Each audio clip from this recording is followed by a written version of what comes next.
أعوذ بالله من الشيطان الرجيم.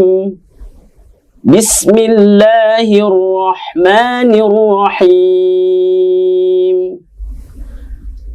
تبارك الذي جعل في السماء بروجا وجعل فيها سراجا وقمرا منيرا وهو الذي جعل الليل والنهار خلفة لمن أراد أن يذكر أو أراد شكورا وعباد الرحمن الذين يمشون على الأرض هونا وإذا خاطبهم الجاهلون قالوا سلاما والذين يبيتون لربهم سجدا وقياما والذين يقولون ربنا اصرف عنا عذاب جهنم إن عذابها كان غراما إنها ساءت مستقرا ومقاما. Sadaqallahul azim. Assalamualaikum warahmatullahi wabarakatuh. Apa kabar pemirsa? Berjumpa kembali di channel YouTube BKM News. Satu informasi, 4 media bisa dibaca, bisa dengar, dan juga bisa dinonton. Kembali bersama saya Muhammad Irwan Lupus di obrolan Ramadan. Nah, kali ini sebelum saya lanjutkan obrolan saya dengan tamu yang telah hadir di studio, saya mengajak Anda untuk selalu subscribe channel ini, like, share, dan nyalakan lonceng notifikasinya agar Anda tidak ketinggalan informasi terbaru dan terbaik dari channel kami. Baik pemirsa, di studio kali ini telah hadir narasumber saya luar biasa yang cukup spesial sebenarnya, karena sudah beberapa kali beliau ini saya undang untuk hadir kemari, tapi begitu sibuk beliau karena seorang hafiz. Oleh karena itu di sela waktunya yang bisa kita gunakan, maka saya langsung hadirkan di tempat ini. Beliau adalah Ustadz Hasrullah, Al-Hafiz Hasrullah STHI. Nanti kali ini akan membahas terkait dengan benarkah menghafal Al-Quran itu sulit. Nah, itu nanti tema yang akan dibahas oleh beliau. Namun sebelum beliau memaparkan tema ini, terlebih dahulu kita mengawalinya dengan lantunan ya, ayat suci Al-Quran yang nanti akan dibacakan langsung oleh Ustadz Al-Hafiz Hasrullah. Silakan Ustadz. Ya. A'udzu billahi minasy syaithanir rajim. Bismillahirrahmanirrahim. Tabarakalladzi ja'ala fis samaa'i burujan wa ja'ala fiha sirajan wa qamaran munira. وهو الذي جعل الليل والنهار خلفة لمن أراد أن يذكر أو أراد شكورا وعباد الرحمن الذين يمشون على الأرض هونا وإذا خاطبهم الجاهلون قالوا سلاما والذين يبيتون لربهم سجدا وقياما والذين يقولون ربنا اصرف عنا عذاب جهنم إن عذابها كان غراما إنها ساءت مستقرا ومقاما. Sadaqallahul azim. Sadaqallahul azim. Saya bergetar langsung mendengarkan ayat-ayat suci yang dibaca oleh Ustadz Al-Hafiz Hasrullah, dan mudah-mudahan bisa menjadi motivasi buat kita semua untuk memperbanyak bacaan-bacaan suci Al-Quran. Baik Ustadz, kali ini kita akan melanjutkan obrolan kita. Benarkah menghafal Al-Quran itu sulit? Sesulit apa sih sebenarnya? Nanti kita dengarkan apa yang dipaparkan oleh Ustadz Al-Hafidz Hasrullah STI. Silakan Ustaz. Ya. Terima kasih. Saya sangat bersyukur, bahagia, senang kepada khususnya Ustadz Irwan, dan lebih terkhusus lagi Berita Kota Makassar yang mengundang saya ke tempat yang luar biasa ini. Yang pertama-tama tentunya kita bersyukur kepada Allah. Alhamdulillah, alhamdulillah wa sallallahu ala nabiyhi wa mustafahu Muhammadin wa alihi wa sahbihi wa muqri'il Qur'ani ma'a muhibbihi. Alhamdulillah, kita bersyukur kepada Allah atas segala nikmatnya. Salawat dan salam kepada Rasulullah sallallahu alaihi wasallam, kepada para keluarga dan para sahabatnya. Sebelum saya memaparkan tentang seberapa sulit menghafal Al-Quran, ya, jadi saya mau memperkenalkan diri. Nama saya Hasrullah. Kemudian saya pertama mengenal dunia menghafal Al-Quran itu ketika saya berada di pesantren, tepatnya di pesantren Tarbiyah Takalar, Paleko. Ya, jadi dulu yang namanya penghafal itu sesuatu yang sangat luar biasa. Jadi saya juga sangat tertarik. Ya, dan guru pertama saya di bidang hafalan yaitu Kiai Haji Hafidz Zainul Mustafa. Jadi beliau sekarang punya pondok di Takalar juga, di Lasang.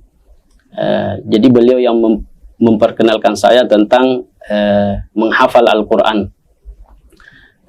Kemudian setelah beliau pindah tempat, ada lagi guru baru, Ustadz baru namanya Ustadz Tahir.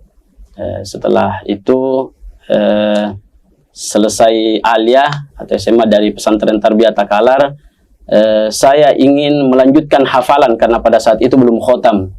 Ya. Kemudian saya mondok di pesantren Tahfidzul Quran Al-Imam Asim tahun 2004. Ya, saya sangat ingat itu tahun 2004. Pada saat itu saya merasa pede dengan bacaan saya, dengan hafalan saya, dengan bacaan saya. Ternyata setelah masuk di pesantren Tahfidzul Quran Al-Imam Asim, ternyata bacaan saya harus dikoreksi dulu. Dan koreksinya itu tidak main-main, sampai berbulan-bulan. Ya, sekitar 6 bulan bacaan saya dikoreksi.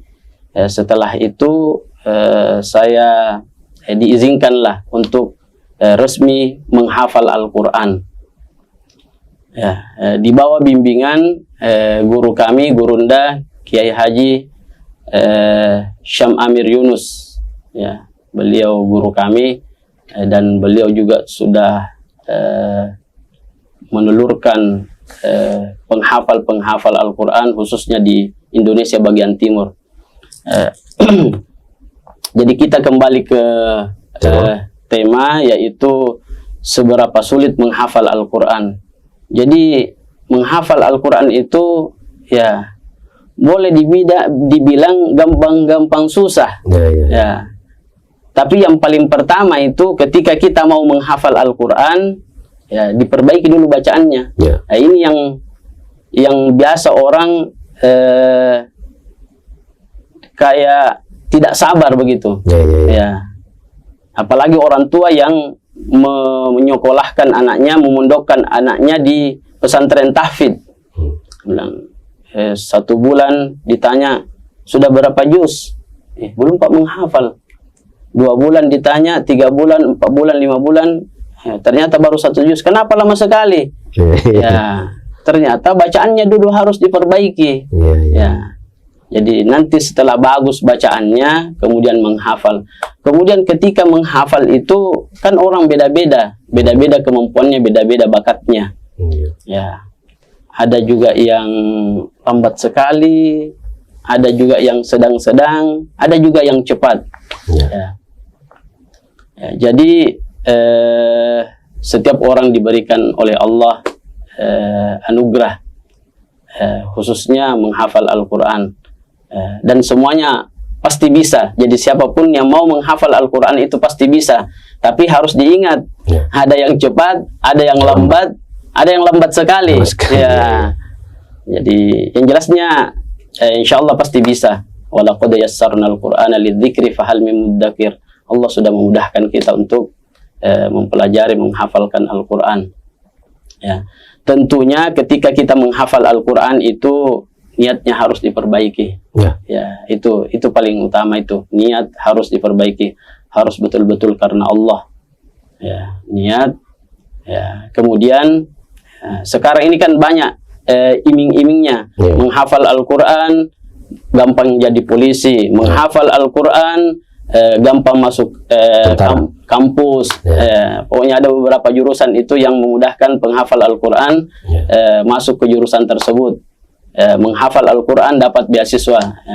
Tapi sebenarnya itu hanya motivasi dunia. Tapi tidak apa-apa juga, supaya anak-anak atau kita lebih termotivasi. Yang penting itu tadi, ketika niat kita bergeser, diluruskan lagi karena Allah. Bergeser, diluruskan lagi. Kemudian tentunya ketika menghafal itu harus sabar. Ya, sabar. Ya, karena kadang kita hafal itu satu halaman, 1 jam kita duduk belum hafal-hafal. Sebentar lagi dihafal lagi, belum juga. Ternyata malam baru bisa. Ya, jadi memang betul-betul harus sabar. Besoknya diulangi, lupa-lupa lagi, diulang lagi. Ya, sampai betul-betul lancar. Kemudian harus banyak-banyak berdoa juga. Berdoa. Banyak berdoa. Ya, supaya kita dimudahkan dalam menghafalkan Al-Quran. Ya. Kemudian berikutnya adalah harus ada bimbingan dari guru. Jadi kalau orang menghafal baru tidak ada gurunya, pasti salah baca. Nah, bagaimanapun jagonya membaca Al-Quran, kalau menghafal sendiri pasti ada salahnya. Ya, pasti ada salahnya. Ya, karena Al-Quran kan itu harus ada sanad-sanadnya. Jadi Rasulullah ke sahabat, sahabat ke tabi'in sampai ke kita. Jadi kalau orang mau belajar Al-Quran itu cari memang guru yang ya istilahnya bersanad, bagus bacaannya. Karena di dalam Al-Quran itu khususnya bacaan Hafs an Asim yang mayoritas kita pakai di sini di dunia Islam, khususnya di Indonesia, ada beberapa kata di dalam Al-Quran itu yang biasa beda bacaannya, beda tulisannya, beda juga bacaannya. Misalnya ada namanya imalah, dibaca miring. Tulisannya Bismillahi majoroha wa mursa, dibaca majereha, bukan majoroha. Itu harus ada gurunya. Kemudian ada juga di surah Yusuf kalau tidak salah ayat 11, namanya ismam, dimonyongkan bibirnya. Ya, malaka la ta'manna ala Yusuf. Ya, jadi kalau kita dengar sama saja malaka la ta'manna, tapi kalau menurut kaidah sesuai dengan riwayat-riwayat, bibirnya itu harus dimonyongkan. Malaka la ta'manna ala Yusuf wa inna. Ada juga namanya tashil, memudahkan bacaan di akhir juz 24. Tulisannya a'jamiyun, tapi bacaannya a'jamiyun. Hamzah yang pertama dibaca kuat, yang kedua dibaca lemah. A'jamiyun wa arabi. Ada juga yang namanya saktah, berhenti sejenak tapi tidak ambil nafas, setelah itu melanjutkan bacaan. Wa qila man raqa kalla bal rana ala qulubihim, dan seterusnya. Dan itu harus ada gurunya, yang memang ahli, jangan guru abal-abal. Harus guru yang ada, saya lihat di situ tersertifikasi. Betul. Jadi istilahnya guru yang ahli memang di bidangnya. Sehingga bacaan kita juga berkualitas. Dan itu butuh proses. Misalnya kita belajar seperti ini, Belum tentu ketika saya mempraktekkan dan anggaplah Ustadz Irwan murid saya, belum tentu langsung dia dapat itu bacaannya. Harus diulang terus baru dapat. Ya, jadi ya memang ketika kita belajar menghafal Al-Quran itu memang harus ada gurunya. Ya. Kemudian berikutnya lingkungan juga, lingkungan yang mendukung. Ya, harus bagus lingkungannya. Ya. Jadi beda kalau misalnya ada anak SMA dengan anak pesantren, anak SMA umum, pesantren biasa dan pesantren khusus hafalan, pasti beda lingkungannya. Kalau sekolah umum pasti lebih banyak pelajaran-pelajaran umumnya. Mungkin dia kalau menghafal dia mungkin kayak ekskul saja, ekskul menghafal. Jadi waktu menghafalnya hanya mungkin 1-2 jam. Kemudian kalau pesantren, ya misalnya pesantren yang bukan takhasus menghafal, itu pasti waktu menghafalnya juga lebih banyak dari sekolah umum. Ya, kalau memang pesantren tahfidz khusus, ya itu ya bahkan 80% sampai 90% itu di lingkungan menghafal Al-Quran. Subuh, setelah sholat subuh menghafal, sebelum belajar menghafal, sore menghafal, maghrib menghafal, malam menghafal. Ya, jadi seperti itu. Jadi lingkungan harus mendukung. Ya. Kemudian berikutnya adalah harus yang saya sampaikan tadi, kemampuan menghafal.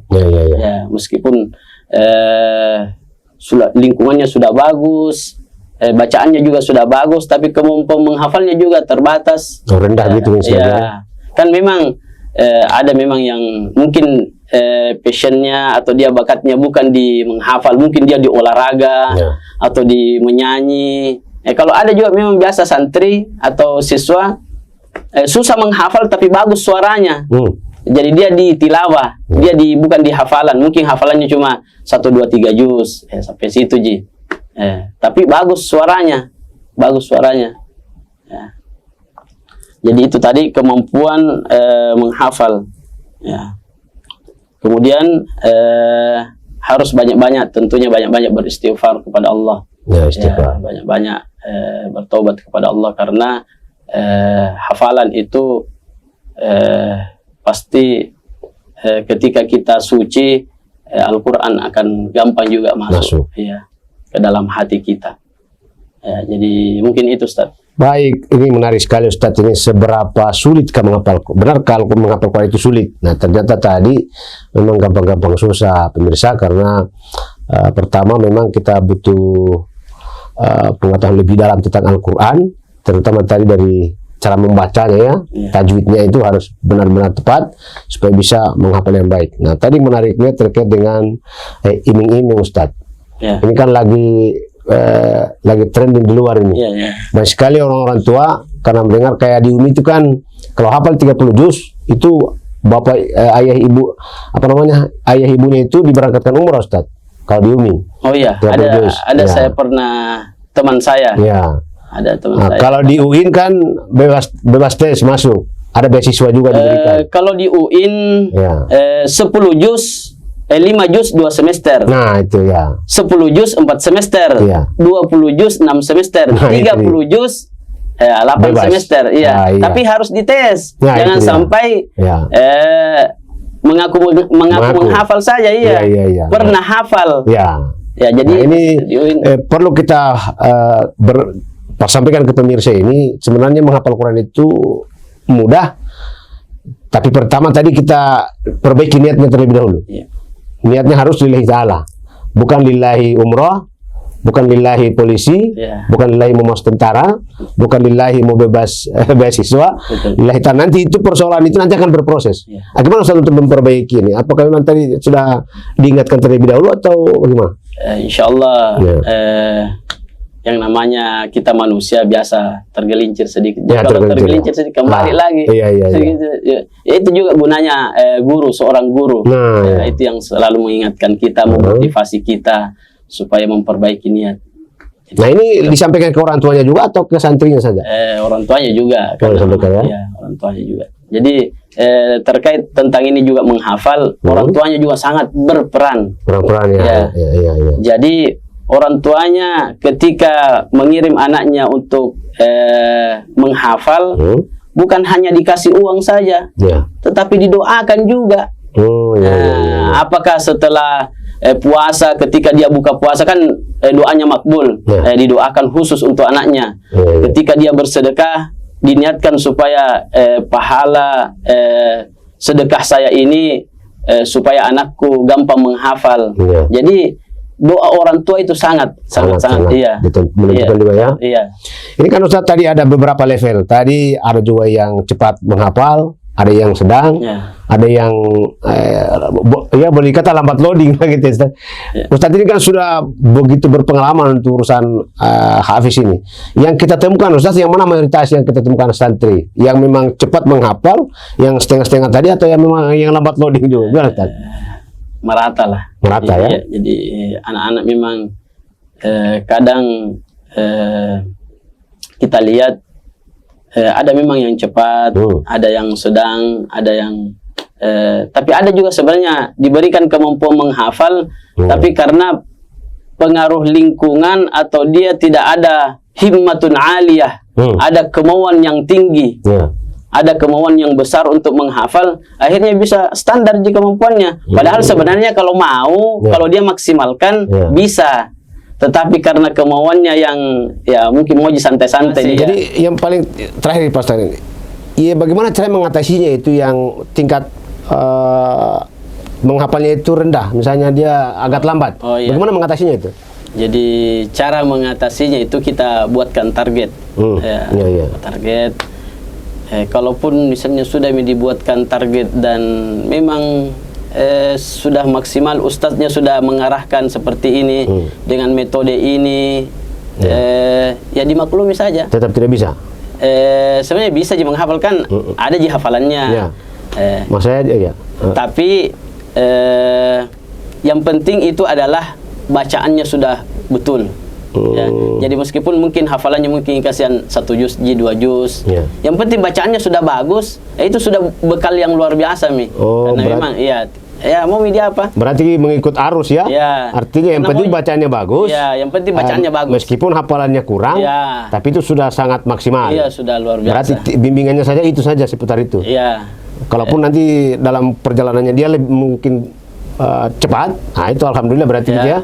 Biasa juga tentang apa? Tempat. Tempat. Mungkin bosan di tempat itu, misalnya di pesantren A. Kayaknya bosan. Jadi bosan menghafal, akhirnya begitu standar-standar kemauannya itu biasa-biasa Tetapi ketika dia pindah di tempat yang lain dengan suasana yang baru, ya bisa jadi dia lebih termotivasi lagi. Ada juga yang pindah begitu Ustaz? Ada yang seperti itu. Jadi mungkin di pesantren A misalnya kelihatan biasa-biasa standar. Tetapi ketika dia pindah di tempat yang lain, mungkin dia ada semangat barunya, ada semangat yang baru, sehingga dia bisa lebih termotivasi lagi menghafal seperti itu. Baik Ustadz, luar biasa ini. Baik pemirsa dimanapun Anda berada, saya kira ternyata menghafal Quran itu meskipun memang istilahnya gampang-gampang susah, tapi ketika kita telah memahami bacaan itu dengan ilmu tajwidnya bagus, kemudian juga dengan niat kita perbaiki, dan yang paling penting adalah doa orang tua kita. Insya Allah hafalan itu akan menjadi lebih mudah, karena memang Allah sudah menjamin ya, ketika kita perbaiki niat dan kita selalu berdoa, maka Al-Quran akan begitu mudah kita hafal. Saya kira itu tadi obrolan Ramadan dengan Ustadz Al-Hafidz Hasrullah. Saya mudah-mudahan bisa menambah pengalaman kita dan inspirasi kita dalam membimbing saudara-saudara kita, anak-anak kita untuk ikut menghafal Al-Quran. Baik pemirsa, saya kira itulah yang kami obrolkan pada kesempatan ini. Saya Irwan Lupus yang seluruh kerabat kerja bertugas pamit undur diri. Terima kasih. Assalamualaikum warahmatullahi wabarakatuh dan sampai jumpa.